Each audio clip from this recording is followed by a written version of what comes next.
Someone on the group, I think it was Linda Brown, asked if I would please do a short video on how I handle the threads that are left over from edge to edge quilting.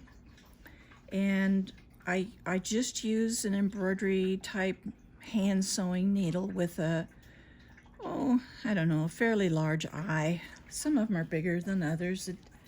And a lot of times I just grab whatever is close.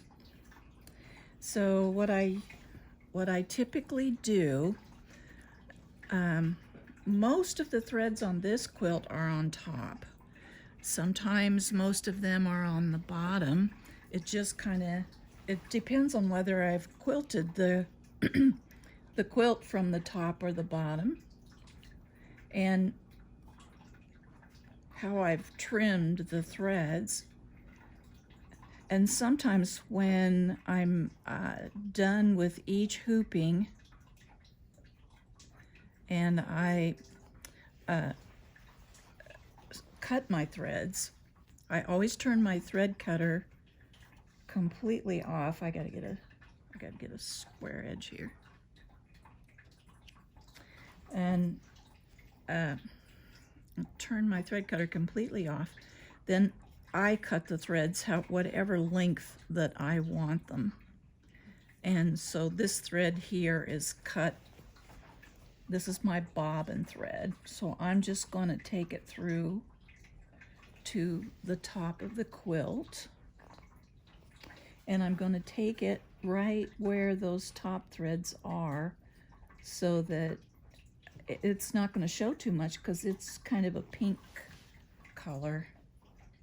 And these, I've quilted the back. The bobbin has kind of a pink color in it, and the top is kind of a oyster shell color of thread. So I'll bring it to the top and just kind of put it in right along beside the other lines of quilting, and I can feel with my finger back here, if you can see my finger, I can feel that my needle is just in the middle in the batting, and it's not going to be, no thread's going to show on the back. And then here's a little trick that someone taught me many, probably 45 years ago, is that when you snip your threads, when you're doing this kind of thing, not to close your scissors, just lay your scissor blade near your thread and just move a little bit and it'll cut the thread. And that way you don't ever run the risk of cutting a little hole in your quilt top. So now I have 3 threads together, and these were stopping and starting threads. And you can see here, this is where my A template stopped, and immediately the next stitch, you can see this is where my B template started. And they should all be that close, but I don't always get them that close. So I put a little spit on there. See now, what did I do with my needle? Where's my needle? I lost my needle. Here it is. So if you have an eye on your needle that's big enough, you can get them. You can thread them all 3 at once. Get them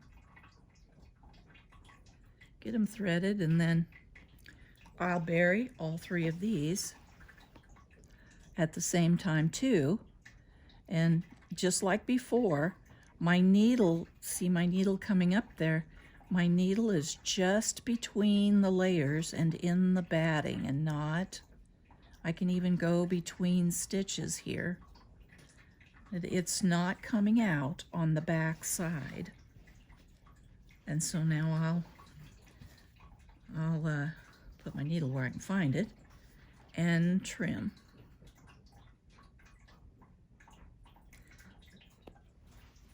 And there we go. So that's how I bury all the threads. Sometimes I'll give a little tug and I can pull the bobbin thread up through. Once in a while I do that, and that way then all my threads are on the top. Or I might just wait and, then I'll find all my threads on the bottom. Here's one, and I'll just pull everything and pull it all toward the bottom and do it all that way. And because this is a different color thread than what I'm using on the top of the quilt, it might be a good idea to take the time to bury these on the back side and bury the light colored threads on the top side. But that's how I do it. So I hope that gives you some information that will help you know how to bury the threads on your quilt if you have done edge to edge quilting.